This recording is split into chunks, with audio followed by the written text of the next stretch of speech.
Saudaraku yang dikasih oleh Tuhan, peristiwa tentang pesta perkawinan di Kana, tepatnya yang ada di daerah Galilea, banyak memberikan poin-poin pelajaran kepada kita sebenarnya.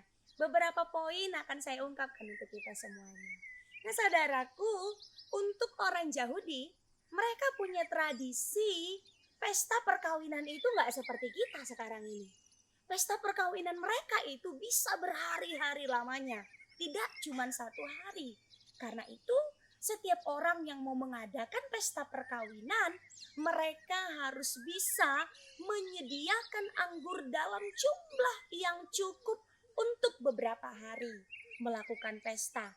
Nah, catatan dari Alkitab kita mengatakan bahwa pada hari yang ketiga dalam pesta perkawinan di Kana, pemilik pesta kehabisan air anggur. Bisa kita bayangkan saudaraku, bagaimana malunya jika orang yang sedang mengadakan pesta justru kehabisan stok anggur. Tapi saudaraku yang dikasih oleh Tuhan, di tengah-tengah pesta itu ikut diundang Maria, ibu Yesus. Yesus sendiri dan juga murid-muridnya. Dan ternyata mengetahui peristiwa ini terjadi, mengetahui bahwa pemilik pesta kekurangan anggur, Maria memperlihatkan sifat empatinya. Maria memperlihatkan bahwa dia peduli terhadap orang yang sedang merayakan pesta perkawinan ini. Dia mendatangi Yesus, lalu dia berkata kepada Yesus agar Yesus berkenan melakukan sesuatu supaya pemilik pesta bisa tidak mendapatkan malu, supaya pemilik pesta tidak akan menghadapi kekacauan di tengah-tengah pesta perkawinan ini. Nah, buahnya saudaraku yang dikasih oleh Tuhan, dengan Maria datang kepada Yesus, ternyata persediaan anggur yang tadinya habis bisa tercukupi. Itu mukjizat yang pertama yang dilakukan Tuhan Yesus dalam pelayanannya.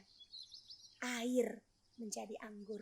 Saudaraku yang dikasih oleh Tuhan, kalau kita lihat catatan-catatan Alkitab kita, air diisikan ke dalam tempayan-tempayan. Yang sebenarnya tempayan itu akan diisi air untuk pembasuhan sesuai dengan tradisi Yahudi. Kita tahu pembasuhan sudah pasti pembasuhan kaki. Tapi justru dari tempat itulah Yesus menyediakan, Yesus memberikan anggur yang begitu luar biasa nikmatnya. Saudaraku yang dikasih oleh Tuhan, saya mau katakan satu hal. Dimanapun kita berada, dimanapun engkau hadir, mari perlihatkan sifat pedulimu. Mari perlihatkan bahwa engkau empati terhadap sekitarmu. Ketika ada kekacauan, engkau hadir memberikan solusi. Ketika ada orang kekurangan, engkau hadir memberikan persediaan. Saudaraku yang dikasih oleh Tuhan, poin yang selanjutnya kita mau belajar seperti ini. Yesus dengan hadir ke pesta perkawinan di Kana, berarti Yesus sangat menghargai adat orang Yahudi. Bagaimana dengan kita, saudaraku? Bagaimana dengan kita, dengan adat-adat kita manusia? Kita tahu negara Indonesia punya begitu banyak ragam adat budaya.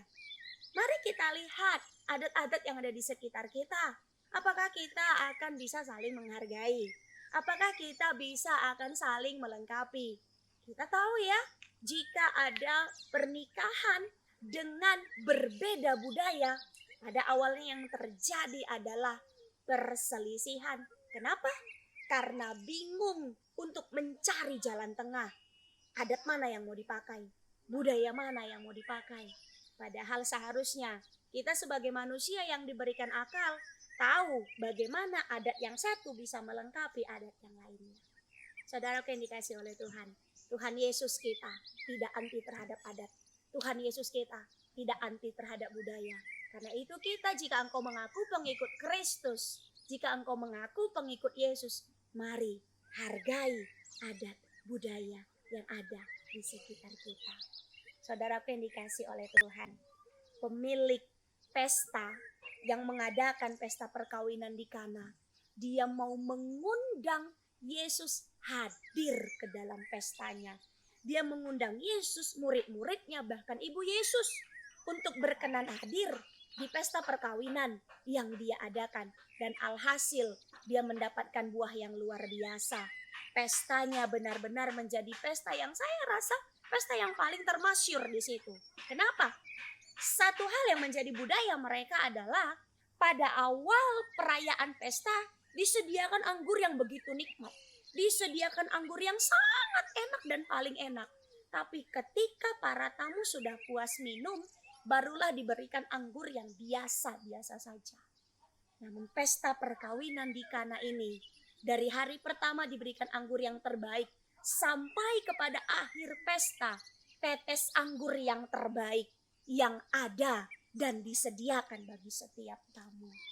Saudaraku yang dikasih oleh Tuhan, buah yang manis didapat oleh pemilik pesta dengan mengundang Yesus hadir ke dalamnya. Begitu juga dengan hidup kita. Mari undang Yesus ke dalam hidupmu, agar setiap kehidupanmu benar-benar berbuah manis di dunia ini. Nah, saudara yang dikasih oleh Tuhan, terkadang mungkin kita bingung menempatkan diri kita terhadap adat istiadat, adat budaya yang ada di sekitar kita. Saya mau katakan demikian, bahwa tidak semua adat yang pada zaman dahulu, yang ada pada leluhur kita, nenek moyang kita, ya baik itu adat Batak, adat Bugis, adat yang lain-lainnya, ya adat Nias, adat Makassar mungkin. Bisa saja adat pada zaman dahulu itu ada yang tidak sesuai dengan Alkitab kita. Ada yang tidak sesuai dengan kebenaran firman Tuhan. Karena itu tugas kita saat ini sebagai orang Kristen, mari kita telisik lebih dalam lagi soal adat budaya kita. Yang berkenan terhadap kebenaran firman Tuhan, mari kita lestarikan, mari kita pakai, mari kita hargai. Tapi poin-poin adat budaya yang tidak sesuai dengan kebenaran firman Tuhan, ada baiknya diperbaharui, ada baiknya diubah, diperbaiki sesuai dengan kebenaran firman Tuhan, atau mungkin jalan terakhir adalah kita tolak. Nah, saudara yang dikasih oleh Tuhan, saya mau katakan demikian. Di suku orang Karo, dahulu ada adat budaya yang dikatakan petelayokan. Itu adalah kebiasaan di mana jika ada seorang bayi, pada hari yang ketujuh, berumur 7 hari si bayi, maka bayi itu akan diantarkan ke air, diantarkan ke sungai untuk diserahkan kepada, ya kalau orang Karo bilang begulau, atau dewa yang menguasai air, seperti itu. Namun sekarang orang Karo yang sudah menganut kepercayaan Kristen tidak lagi menggunakan petelayokan, tidak lagi melakukan petelayokan. Kenapa? Adat itu sudah diterangi firman Tuhan. Karena setiap orang Kristen, walaupun dia masih bayi, walaupun dia masih kecil, dia akan dibawa ke gereja dan dia akan dibaptis dengan air. Jadi bukan lagi diserahkan kepada dewa yang menguasai perairan, tetapi diserahkan kepada Tuhan Yesus untuk dimateraikan, namanya dicatat dalam kitab kehidupan. Masih banyak adat-adat yang lainnya. Saudara yang dikasih oleh Tuhan, ada satu lagi adat orang Karo. Kebiasaan mereka adalah ketika mendatangi kuburan orang tua atau kuburan nenek moyang, kebiasaannya adalah menaruh sirih dan perlengkapan untuk orang makan sirih.